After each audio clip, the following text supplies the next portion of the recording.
శ్రీ కాళికాదేవి జ్యోతిష్యాలయం. దూరంలో ఉన్నవారికి ఫోన్ ద్వారా జ్యోతిష్యం చెప్పబడును. భార్యాభర్తల సమస్యలు, ప్రేమ సమస్యలు, కుటుంబ సమస్యలు, డబ్బు సమస్యలు, వ్యాపారం సమస్యలు, ఇంకా ఎటువంటి తీరని సమస్యలు ఉన్నా పూజలు చేయబడును. ఫోన్ ద్వారా సంప్రదించండి 9150945167. తుల రాశి వారి జాతకులు, ఈ రాశి జాతకుల జీవితంలో ఈ యొక్క మార్పు అయితే కలగబోతుంది. ఒక వ్యక్తి ఫోన్ చేసి ఏమి చెప్తారంటే మీరు ఏడుస్తారు. పక్కాగా జరిగేది ఇదే. ఆ ఫోన్ కాల్ చేసిన వ్యక్తి ఎవరు, ఏం చెబుతారు, ఆ వార్త ఏమిటి, ఈ రోజున గోచార రీత్యా ఎలా ఉండబోతుంది, అన్ని వివరాలు వీడియోలో తెలుసుకుందాము. వీడియో మీకు నచ్చితే తప్పకుండా ఒక చిన్న లైక్ చేసి మమ్మల్ని సపోర్ట్ చేయండి. ఇక ఆలస్యం లేకుండా వీడియోలోకి అయితే మనము వచ్చేద్దాము. ఈ రోజున మీరు ఏ పని చేసినా కాస్తంత నెమ్మదిగా సాగబోతుంది. తెలియకుండానే ఒక సమస్యలో మాత్రం చిక్కుకుంటారు. జాగ్రత్తలు తప్పక తీసుకోండి. జాగ్రత్తలతో పాటుగా ఆలోచించి అడుగు వేయండి. తెలిసి తెలియక ఏదో ఒక తప్పు గతంలో చేసి ఉండొచ్చు. ఇతరులతో మాట్లాడేటప్పుడు ఈ విషయం మీద జాగ్రత్త. ఉన్నది ఉన్నట్లు మాట్లాడడం వల్ల మీకు శత్రువులు అధికంగా తయారవుతారు. మీకు ఒక ఫోన్ కాల్ వల్ల అనుకునే విధంగానే ఇబ్బందులు అయితే రాబోతూ ఉన్నాయి. కోపంలో మీరు ఏదో ఒక విషయంలో మాట జారి ఉండవచ్చు. దాన్ని పట్టుకుని మీ పైన ఇతర వ్యక్తులు కక్ష సాధించబోతున్నారు. మీకైతే ఖచ్చితంగా నిందలు రాబోతూ ఉన్నాయి. నమ్మినా నమ్మకపోయినా ఇదే వాస్తవము. ఏదైనా విషయం గురించి నిజ నిజాలు తెలుసుకుని మాట్లాడే ప్రయత్నం చేయండి. ఎక్కువ మటుకైతే మీరు మాట్లాడకుండా సైలెంట్ గా ఉండడమే మేలు. అయితే ఖచ్చితంగా ఈ రోజున ఈ ఫోన్ కాల్ అయితే వస్తుంది.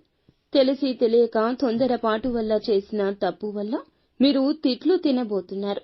మీకు తెలియకుండానే అది జరిగి తీరుతుంది. కానీ మీపై నిందలు ఖచ్చితంగా వస్తాయి. ఏదైనా మాట్లాడేటప్పుడు మాత్రం తగిన జాగ్రత్త తీసుకోండి. 1-2 సార్లు చుట్టుపక్కల ఉన్న వాళ్లే మీకు శత్రువులు అనే విషయం మీద ధ్యాస ఉంచండి. ఏదో విషయంలో మీరు కోపంలో ఏదో ఒక మాట తూలి ఉండొచ్చు, జార విడిచి ఉండవచ్చు. దాన్ని పట్టుకుని మీ పైన వారు ఖచ్చితంగా కక్ష సాధించే యత్నం చేస్తారు.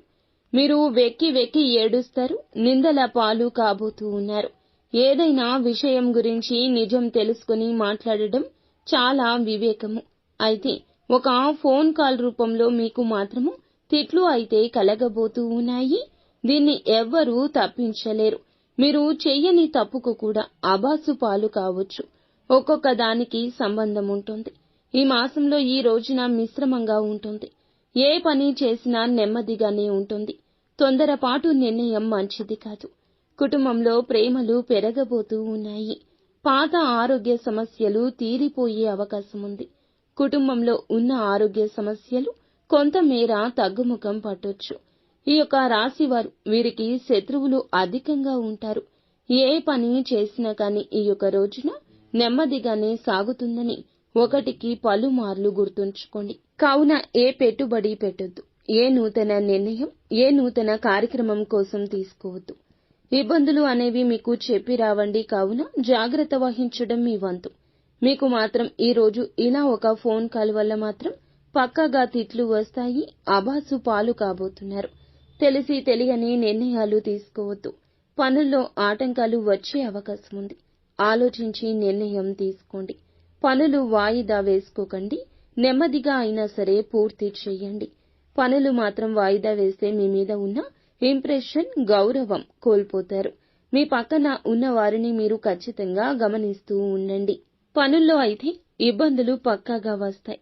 నిత్యము కూడా శివారాధన చేసుకోవడం, ఏదైనా పని మొదలు పెట్టే ముందు గణపతికి పూజ చేసుకోవడం మంచిది.